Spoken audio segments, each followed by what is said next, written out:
So today's video is all going to be about a practical exercise you can do to practice voice leading. This particular exercise is going to focus on diatonic voice leading. So we're going to be in a key, and rather than doing in my other triad videos, what I've used is harmonized major scales. Here we're going to look at how you can voice lead diatonically through a key. So you're only using chords that are from that key. For those of you who are unfamiliar with the term voice leading, it essentially means that you're moving between all the different chords and all the different notes in the chords in a way that blends them as close together as possible, so they're flowing smoothly. So just for a really strict example here, say I started on this C major triad on my bottom 3 strings, and this exercise today is going to go through the circle of fourths, and we're going to ascend. So if I did that and I didn't voice lead it, it would sound something like this.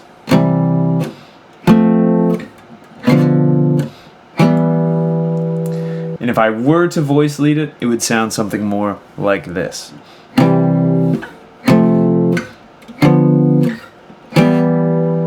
So there, all of the notes are a lot smoother and closer together, whereas when I don't voice lead, it doesn't necessarily sound worse, it just sounds jumpier. So again, voice leading is just a different way of connecting all the material. There's going to be tabs scrolling up here that you can follow along, and if you want to download the sheets, it'll be available on my website. You can download it from the link in my description there. But anyways, let's get into it. So if we were going to voice lead through the circle of fourths in the key of C major, we would play C, some kind of C chord, an F chord, so it goes 1, 4. Then we would play B diminished, which is the 7th of the key. Then we would play E minor, which is the 3rd of the key. We're going to play some kind of A minor, which is the 6th of the key. Some kind of D minor, which is the 2nd of the key. And then some kind of G major, which is the 5th of the key. And it'll bring us back around to C, which is wonderful. Now, when we voice lead, there's certain rules to apply to this that will help you move as close as possible. So the rule for this particular set is that the chords will go from a root position chord, or C major in root position. Then the next chord in the sequence will be a 5th and bass chord. So in this case, we would play F over C. Then if we go to our next chord, we're going to get a 3rd and bass chord. So this is B diminished over D, and now that cycle is going to repeat itself. So to do a full cycle throughout all 7 chords of this key, we have to go across a couple different string sets, and again the tab's going to guide you through that. But the pattern for this, if we start on a root position chord and we want to go around the circle of fourths, we would end up voice leading. It would go a root position triad, a 5th and bass triad, a 3rd and bass triad, and then that cycle repeats again. So the next one would be root, the next one would be 5th and bass, the next one would be 3rd and bass, so on and so forth. So here's this exercise slowly. If that didn't totally make sense, just keep following along with the video and follow along with the tab. Hopefully it'll start to kind of come together and click for you. But we're going to start here with a C major triad. Now our next chord in this key is going to be an F over C chord, or an F chord with the 5th in the bass. It's going to look like this. This is going to go to B diminished over D, which looks and sounds like that. Then we end up going to the next set of strings, and we'll play an E minor triad in root position. This is going to go to an A minor triad with the 5th in the bass, which will then go to a D minor over F, or a D minor with the 3rd in the bass. This is then going to go to a G in root position, and then finally we end back on C in this 5th and bass chord. So we went from root position to 5th and bass to 3rd and bass to root position to 5th and bass to 3rd and bass to root position to 5th and bass. And now I always say what goes up must come down. So if we were to follow this back down from this C over G, we would get G with our 5th, or G in root position. Then it's going to fall to D minor over F, 3rd and bass, A minor over E, 5th and bass, We get that, which is E minor in root position. B diminished, third and bass. F over C, which is an F chord with the fifth in the bass, and then we're back to root position. Now, you can of course move these to any other key, and I encourage you that you do, but so this video isn't a million years long, I'm going to show you this starting from the other inversion, staying in the key of C. But if you were to apply this to other keys, which again I strongly suggest you do, the voice leading will follow the same rules. So say you started on A major with the root position there, you would know that your next chord would have to be a fifth and bass. Then your next chord would have to be a third and bass. Oh, sorry. Be a third and bass. Sorry, excuse the rattling. We're getting into the summer here in Montreal, so it's humid and I'm probably going to need to adjust this neck. But the same rules will apply. So it would go root position to fifth and bass to third and bass to root position to fifth and bass to third and bass.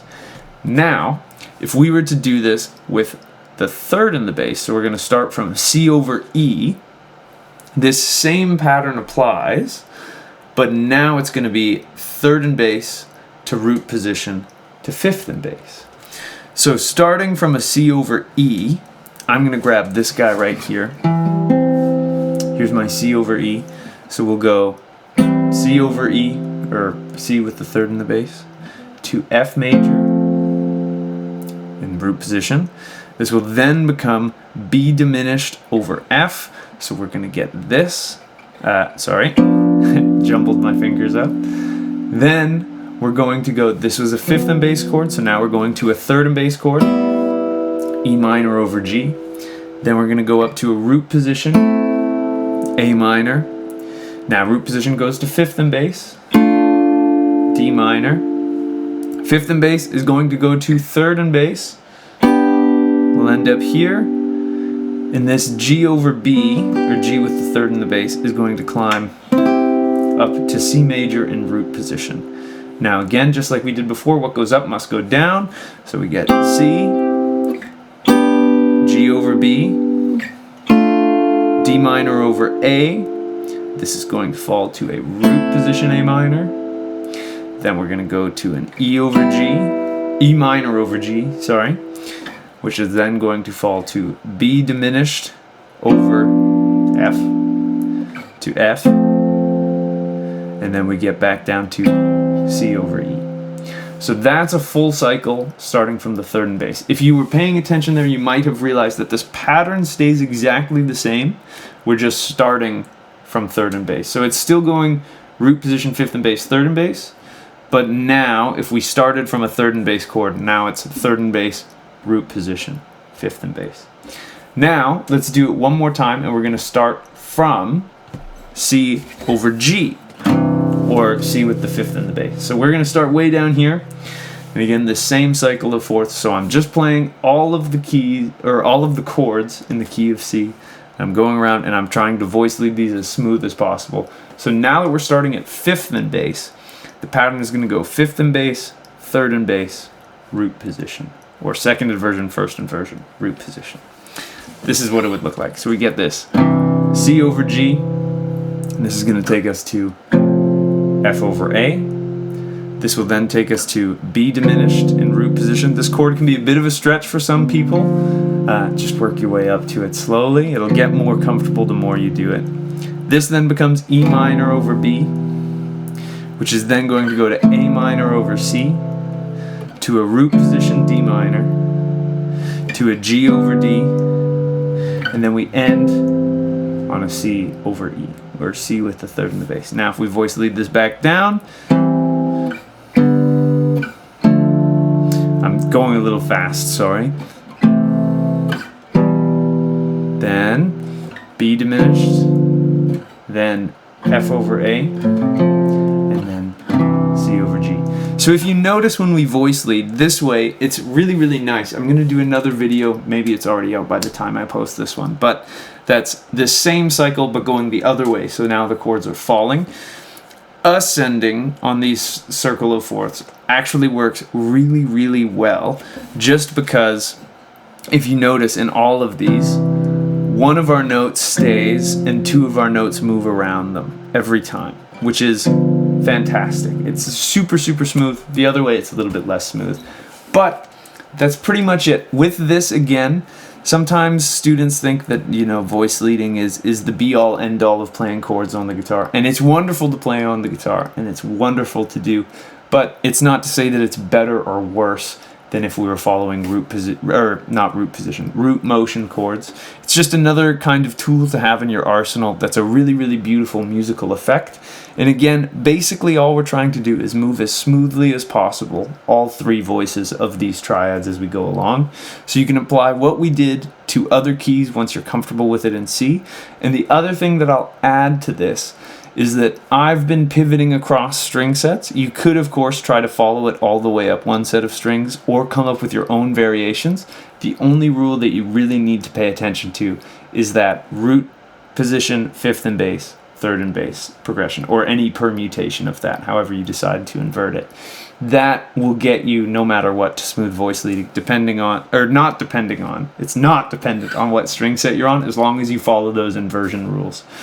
So, if you enjoyed this video, I'd really appreciate it if you could like and subscribe. It really helps me out more than you could know. If you want to take a guitar lesson with me, there's a link to contact me down in the description there. I'd absolutely love to work with you on whatever's troubling you on the guitar. I've been working with a bunch of you guys from YouTube lately. It's been super fun to connect with people all over the world. If you want to support me in this free educational content that I'm putting out, you can subscribe to my Patreon. There's a link down below. You get early access to videos and some behind the scenes perks and, just kind of what I'm up to. Another way you could support me while getting some great educational content for yourself is you can purchase my book full of scale and arpeggio diagrams or my video course all about chords on the guitar. You can get those, again, linked down in the description. Last but not least, I got at least 2 new videos coming out every single week, so I hope I'll see you in the next one. But until I do, I wish you a wonderful day, and I hope you have some fun playing the guitar. Thanks.